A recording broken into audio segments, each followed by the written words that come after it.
Hello friend, today we are going to learn Standard 7 Subject Science, our 7th lesson, that is Motion, Force and Work. Do you see here some picture? Man is riding on the horse, grazing cow, then cylinder, cooker on the gas.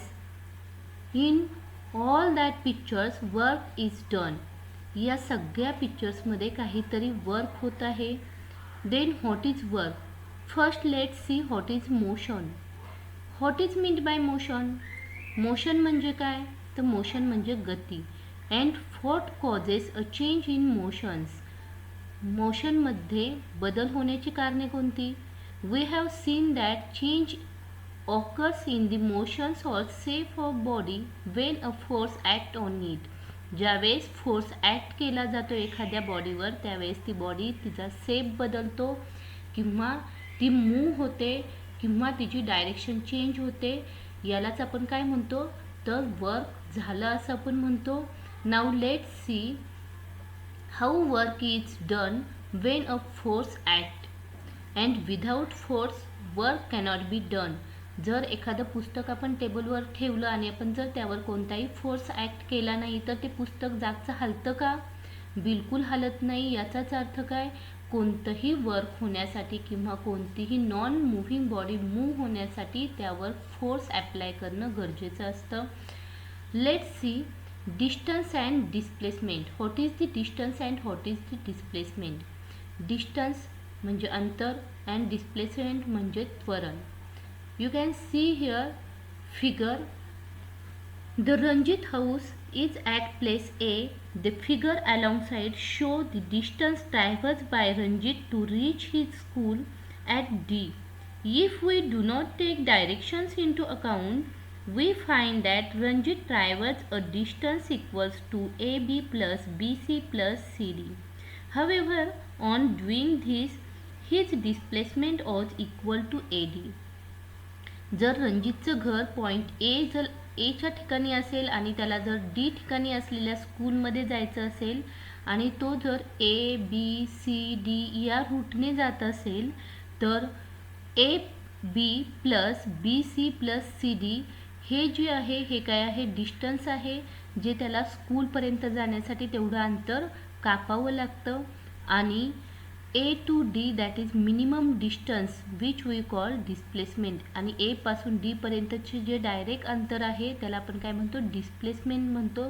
Late see what is distance. The length of route actually traverse by a moving body in respective of the directions is called distance. जर जी length आहे रूटची एखाद्या moving बॉडीनी traverse केलेली किंवा एखाद्या moving बॉडीने कापलेलं जे अंतर आहे संपूर्ण त्याला आपण काय म्हणतो? डिस्टन्स म्हणतो. And distance is a scalar quantity. Let see what is displacement. The minimum distance traverse by a moving body in one directions from the original point to reach the final point is called displacement. जर कमीत कमी distance एखाद्या moving बॉडीने original पॉईंटपासून final पॉईंटपर्यंत जाण्यासाठी जे cover केलेलं असतं त्याला आपण काय म्हणतो? डिस्प्लेसमेंट असं म्हणतो. In displacement both distance and directions are taken into account. Therefore displacement is a vector quantity. You can see here the what is distance and displacement. What is difference between the displacement and distance? Here distance denoted by the blue line. distance हे blue लाईनने दाखवलेले आहे आणि displacement हे ए लाईनने दाखवलेलं आहे. This ladybugs goes from point A to B. The minimum distance from point A to B कमीत कमी अंतर हे जे डायरेक्ट सरळ कमीत कमी अंतर आहे ए पासून बी पर्यंत लाल लाईनने दाखवलेलं ते काय आहे? डिस्प्लेसमेंट आहे. आणि त्या लेडीबगनी जो पूर्ण डिस्टन्स ए पासून बी पर्यंत ब्ल्यू लाईनने कापलेलं जे अंतर आहे ते काय आहे? तर डिस्टन्स आहे. So the unit of measurement of distance and displacement is a meter in SI unit as well as in the MKS system of measurement. तर डिस्प्लेसमेंटचं युनिट हे मीटर आहे. The velocity, the next point, that is velocity. Velocity is the distance traversed by a body in a specific directions in unit time. The velocity of body can be calculated by following formula. The velocity म्हणजे काय, तर एखाद्या बॉडीने ठराविक कालावधीमध्ये cover केलेले जे distance आहे त्याला आपण काय म्हणतो, velocity असे म्हणतो, म्हणजेच गती. The velocity is equal to displacement upon period of time required for the displacement.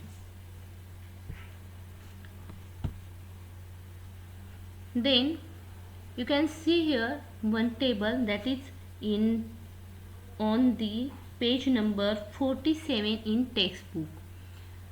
Write the formula speed and velocity. What is the formula of speed and what is the formula of velocity? See here, speed is equal to distance traversed upon total time. Speed मध्ये आपण डिस्टन्सचा विचार करतो आणि total टाईममध्ये एखाद्या moving बॉडीने cover केलेलं डिस्टन्स म्हणजे स्पीड.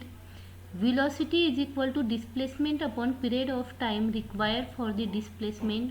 यामध्ये आपण डिस्प्लेसमेंटचा विचार करतो. एखाद्या मूव्हिंग बॉडीने ठराविक कालावधीमध्ये जे डिस्प्लेसमेंट केलेलं आहे, तिचं जे विस्थापन झालेलं आहे ते म्हणजे velocity. Then what is the unit of speed and velocity? Distance. The unit of distance is meter and unit of time is second, so meter per second, and velocity have unit also the meter per second. The unit of speed or velocity is written as a meter per second. You can write like that, m per s means meter per second. तुम्ही अशा पद्धतीनेही लिहू शकता. खाली तुम्हाला ब्रॅकेटमध्ये दिसत आहे त्याप्रमाणे. Let's see then. You can see here one diagram. Let us now use above formula to find the Ranjit velocity and speed when he goes to the school as shown in this figure. Then the actual distance traversed by Ranjit from home to school. ज्या वेळेस रणजितला A पासून D पर्यंत जाण्यासाठी जो कालावधी लागत आहे पूर्ण, तर त्याला आपण काय म्हणतो, तर तो कालावधी किती आहे, AB plus BC plus CD. You can see this here. 1 minute. You can see this here. A plus B plus CD means 500 meter plus 700 meter plus 300 meter, that is equal to the 1500 meter, that is equal to 5100 meter. And total time from home to school 8 minutes 11 minutes plus 6 minutes, that is the 25 minutes. एकूण minute किती होत आहेत, 25 minutes होत आहेत. आणि distance 1500 metre एवढं होतं आहे. आणि from A to D that is distance 1000 meter. हे काय आहे, आपलं डिस्प्लेसमेंट आहे, जी आपण 1000 मीटर आहे, हे काय आहे तर डिस्प्लेसमेंट आहे. Then what is the formula of velocity?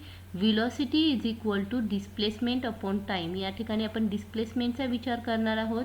That is 1000 upon 25 meter. Displacement किती आहे, 1000 मीटर. आणि मिनिट किती लागलेले आहेत, तर 25 minutes. So 0.66 meter per second, that is the velocity of it. Okay, then Ranjit speed while going to school. What is the speed of Ranjit while going to school? We know that what is the formula of speed? The speed is equal to distance traversed upon total time. या ठिकाणी आपण डिस्टन्सचा विचार करत आहोत स्पीडमध्ये.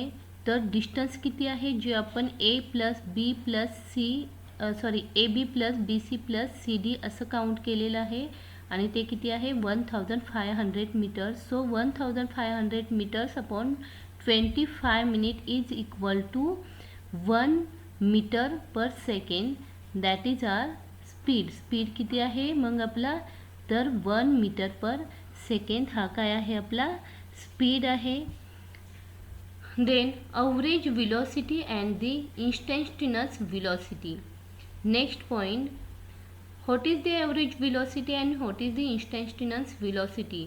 Average velocity म्हणजे काय, तर एका ठराविक कालावधीमध्ये पूर्ण रूटचं कवर केलेल्या रूटचं अंतर कापण्यासाठी किती कालावधी लागतो त्याला आपण काय म्हणतो, तर ॲव्हरेज व्हेलॉसिटी असे म्हणतो. The velocity of an object can change even while it is moving along a straight line. Suppose that a truck is covering a distance of 40 kilometers from A to D in a straight line. That is, its displacement will be 40 kilometer. जर या ठिकाणी 10 + 10 + 20 is equal to 40 kilometres हे distance जर 60 मिनिट्समध्ये cover केलेलं असेल तर 60 ही काय झाली त्याची ॲव्हरेज व्हेलॉसिटी झाली. तर 60/60 minutes means 60 kilometre per hour ही त्याची काय झाली तर ॲव्हरेज व्हेलॉसिटी झाली. But what is the instantaneous velocity. Then the velocity at a particular movements, the velocity at the particular movements of a time is called instantaneous velocity. The instantaneous velocity can be different at different time. मग instantaneous velocity म्हणजे काय, कधी कधी काय होतं तर A बी पर्यंतचा route जर एकदम सुपेरियर असेल तर ट्रक त्या ठिकाणी एकदम चांगल्या स्पीडमध्ये चालेल. बी सी या रूटवर जर खड्डे असतील तर त्या ठिकाणी त्याची व्हेलॉसिटी कमी होईल. पुन्हा जर सी डी हा जर रूट एकदम व्यवस्थित असेल तर ट्रक पुन्हा व्यवस्थित किंवा चांगल्या स्पीडमध्ये चालेल. याचाच अर्थ काय, व्हेलॉसिटी चेंज झालेली आहे. तर टाईम टू टाईम जी व्हेलॉसिटी चेंज होते त्या व्हेलॉसिटीला आपण काय म्हणतो, इंस्टंटेनियस व्हेलॉसिटी असे म्हणतो. And this is the difference between instantaneous velocity and average velocity. Okay, next point, that is the accelerations. Then what is means the accelerations. त्वरण. त्वरण म्हणजे काय, you might have seen a toy car. It changes directions and keeps going like that.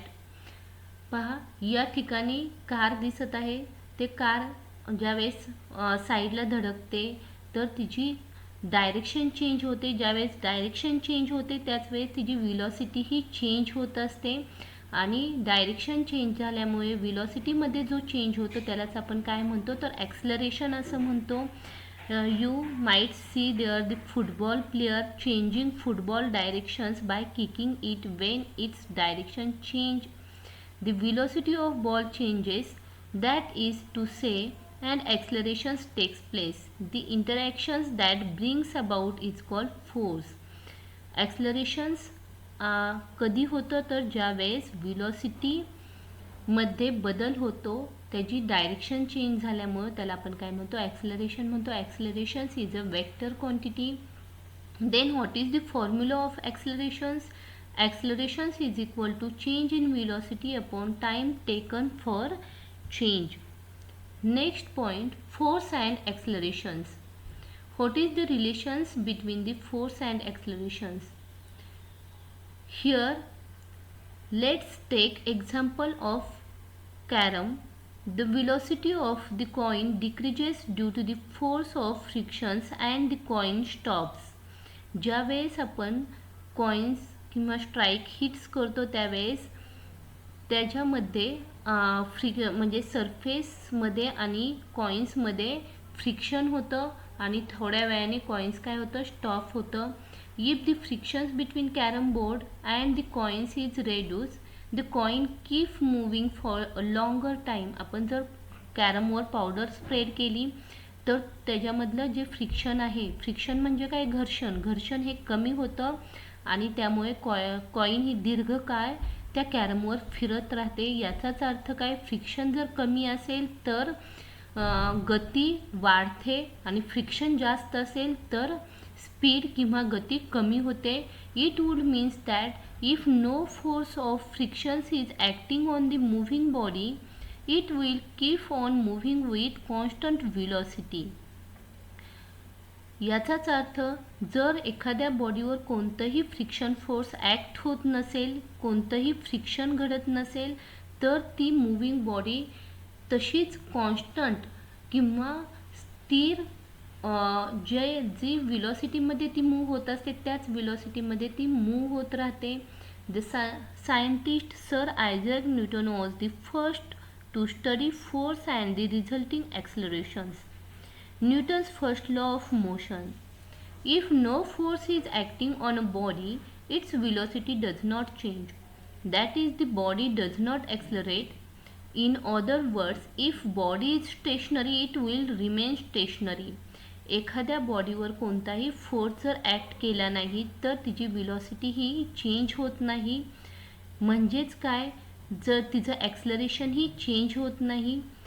आपण दुसऱ्या पद्धतीने असंही म्हणू शकतो की जर बॉडी स्थिर असेल तर ती स्थिर राहते फोर्स ॲक्ट केला नाही तर, आणि जर एखादी बॉडी मोशनमध्ये असेल तर ती त्याच पद्धतीने मोशनमध्ये राहते. If it is in motions it will continue moving with the same velocity and in